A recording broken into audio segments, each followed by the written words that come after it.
नमस्कार दोस्तों, हम बिहार से मोहित कुमार बोल रहे हैं। पुराने सिक्के बेचने के चक्कर में मेरे साथ 60,000 रुपये का फ्रॉड हो गया। हम आपको बता दें कि हम यूट्यूब पर वीडियो देख रहे थे जिसमें पुराने सिक्के बेचने और ख़रीदने के बारे में वीडियो दिखाया जा रहा था। उस वीडियो में हम एक सिक्के देखे, जो सिक्के मेरे दादी माँ अब तक संभाल के रखी है। बड़ा बड़ा सिक्के है, करीब बताती है मेरी दादी माँ 1945 या 47 के हैं वो।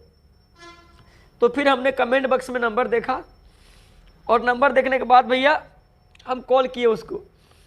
कॉल करके बोले कि भैया जो आपने सिक्के दिखाए हैं वो सिक्के मेरे पास है, हमको वो सिक्के बेचना है।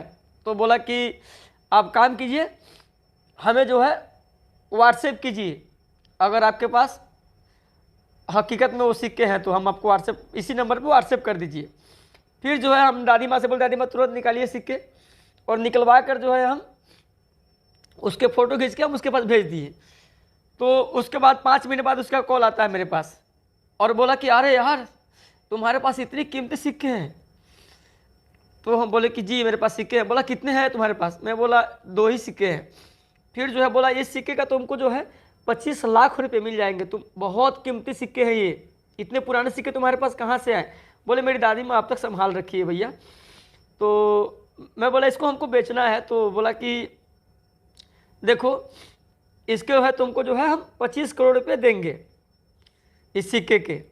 मैं बोला सर तो फिर आप कहाँ से बोल रहे हैं? तो बोला मैं बंगाल से बोल रहा हूँ। तो मैं बोला कैसे होगा सर, आपको कैसे मैं बेचूंगा? तो बोला मेरा आदमी जाएगा और तुमको वहाँ जाके सिक्के तुम दे देना और तुमको पैसे देकर चला आएगा। तो मैं बोला ठीक है सर। तो बोला तुम इस सिक्के को किसी को देना मत, किसी को दिखाना मत, बहुत कीमती सिक्के हैं। इस सिक्के को तुमको हम 5 लाख रुपए एडवांस के तौर पे भिजवा दे रहे हैं। तो हम बोले कि ठीक है सर आप जैसा करें। तो बोला एक काम करो, तुम अपना आधार नंबर और पैन कार्ड नंबर और तुम्हारा पासबुक, ये सब हमको भेज दो फ़ोटो खींच के। फिर हमने उसको भेज दिया। भेजने के बाद क्या हुआ कि हम दोबारा उसको कॉल का इंतज़ार किए। 5 मिनट बाद वो खुद कॉल किया और बोला कि काम कीजिए आपका सब कुछ आ गया है, थोड़ी कागजी कार्रवाई हमें करनी है। इसके लिए आप हमें 20,000 रुपये डाल दीजिए। तो मैं बोला कि सर आप काम कीजिए, आप जो हमें दे रहे हो 5 लाख एडवांस, उसी में से आप 20,000 रुपये काट लीजिए। तो वो बोला कि ठीक है देखते हैं। फिर कॉल काट दिया और उसके बाद फिर कॉल कर रहा है 2 मिनट बाद और बोला कि देखिए ये ऐसा नहीं हो सकता है, हमारे कंपनी के नियम के खिलाफ है, आपको 20,000 देने होंगे, क्योंकि वो कुछ कागजी कार्रवाई होते हैं, वो करने के बाद ही हम आपको ये सिक्के आपसे हम खरीद सकते हैं और आपको हम पैसे आपको अकाउंट में ट्रांसफ़र कर सकते हैं। 20,000 रुपये पहले आप दो, तभी आपको हम 5 लाख रुपये देंगे। आपको 5 लाख मिल रहे हैं ना, आपको देने में क्या दिक्कत है? तो फिर मैं बोला चलो BC का बात है ना, 5 लाख तो आ ही रहा है। फिर हम कहा कि भैया कि 20,000 रुपया उसके अकाउंट में हम ट्रांसफ़र कर दिए अपने फ़ोन पे से। आपको हम दिखा देंगे अपने फ़ोन पे का पूरा स्टेटमेंट। तो दिखाने उसको भेजने के बाद वो बोला ठीक है आपके अकाउंट में चले आएंगे 5 लाख रुपये चले जाएंगे। फिर 5 मिनट के बाद वो फ़ोन नहीं किया, बोला 5 मिनट आपको पैसे चले जाएंगे। फिर हम आधा घंटा बाद उसको कॉल किए। मैं बोला सर 20,000 रुपये हम डाल दिए पर आप पैसे डाले नहीं। तो बोला कि देखिए 5 लाख रुपये थोड़ा बड़ा अमाउंट है, इसके लिए आपको 40,000 रुपये और भेजने होंगे। मैं बोला सर आप क्या बात कर रहे हो, इतने पैसे की बात कर रहे हैं आप? सर आप पहले बोले कि 20,000 में सब हो जाएंगे, तो फिर आप बोल रहे। वो बोला कि देखिए अगर आप नहीं भेजते हो तो फिर आपको वो भी 20,000 रुपये आपको चले जाएंगे। आप सोचो आपको 5 लाख रुपये तो एडवांस में मिल रहा है और सिक्के के मेरा आदमी जाके आपको वहाँ पर इतनी बड़ी रकम में आपको 25 लाख रुपये आपका सिक्का बिक रहा है और आप 40,000 देने में आप संकोच कर रहे हो। फिर मेरे मन में आया कि मैं क्या करूं क्या करूं, किसी से मैं सलाह भी नहीं लिया अपने घर परिवार से। फिर हम बोले यार चलो 5 लाख तो आ ही रहा है, मेरे पास भैया पुरानी एक गाड़ी था, उसको हम 20,000 में बेच दिए और 20,000 रुपया एक अपने दोस्त से कर्जा लेकर, पैंचा लेकर, मतलब हम उसको पैसा हम ट्रांसफ़र कर दिए।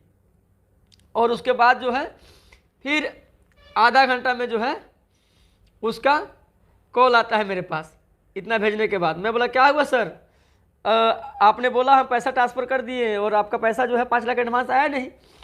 फिर क्या बोल रहा है कि आपको जो है सेल टैक्स फार्म बनवाना पड़ेगा, भरवाना पड़ेगा, वो जीएसटी बिल के लिए और सेल टैक्स का जो है एक फार्म भरता है, उसके लिए जो है 20,000 रुपये आप और हमें दो, क्योंकि रकम बड़ी है, आप फंस जाओगे कि इतना मोटा रकम कहाँ से है, आपके अकाउंट में 5 लाख रुपये जाएंगे। तो भैया अब हम क्या बताएं आपको, मैं बोला कि ठीक है मैं एक प्रयास कर रहा हूँ। और उसके बाद हम क्या बताएं भैया, मेरे पास 20,000 रुपया नहीं हो पाया। मैं बोला भैया आप कितना रिक्वेस्ट किया कि भैया आप काम कीजिए कि आप मिला लीजिए 20,000 रुपया, उसी में 5 लाख में से काट लीजिए 20,000 रुपया और काट के प्लीज़ हमें डाल दीजिए, मेरे पास और नहीं हो पाया। मैं कोशिश किया अपने दोस्तों यारों से सब जगह मांगा, लेकिन मेरे पास फिर दोबारा 20,000 रुपये नहीं हुए। इसलिए जो है 60,000 रुपये मेरे पास बाइक बेच दिए और दोस्त यार से लेकर जो है हमने उसको दे दिया। और 20,000 रुपये फिर जब दोबारा मांगा हो तो भैया हमसे नहीं हो पाया, नहीं जुगाड़ कर पाया। मैं बोला उसको कि मैं ठीक है सर प्रयास करता हूँ, लेकिन नहीं हो पाया। फिर मैं उसको कॉल करके बोला, रिक्वेस्ट किया कि सर आप कॉल तो प्लीज़ हमें पैसा वापस कर दीजिए या फिर आप उसी में हमें वो 5 लाख एडवांस भेज दीजिए। आप 25 लाख में बोल रहे हैं ना, आप जो है 5 लाख में आइए, दोनों सिक्का दे देंगे। हम उसके आगे इतना रोए गिराए भैया, हम आपको क्या बताएं। मेरा पापा को खबर चल गया है कि वो बाइक बेच दिया है, वहाँ घर से भी गुस्सा आएगा, हम किसी को बताए नहीं है। बहुत दर्द में है भैया। आप सबसे रिक्वेस्ट है कि आप सब ऐसे कॉल में कभी ना फंसे। कोई पुराने सिक्के नहीं बिकते हैं भैया, कोई पुराना सिक्का नहीं बिकता है, सब झूठी बात है भैया। हम फंस गए भैया। आप सबसे निवेदन करते हैं कि आप सब प्लीज़ कभी ऐसे बहकावे में ना पड़े, ऐसे फ्रॉड के चक्कर में ना पड़े भैया। हम तो गरीब आदमी, उतना कैपेसिटी नहीं था मेरा, 60,000 रुपया मैं गंवा बैठा। उतना अनजान था मैं, ना पढ़ा लिखा नहीं हूँ मैं, 8वीं क्लास तक पढ़ा हूँ, इसलिए मैं फंस गया। आप सब भाई से निवेदन है कि ऐसे फ्रॉड कॉल में ना पड़े। सभी को प्रणाम भैया, हम तो बहुत दुखी है आज।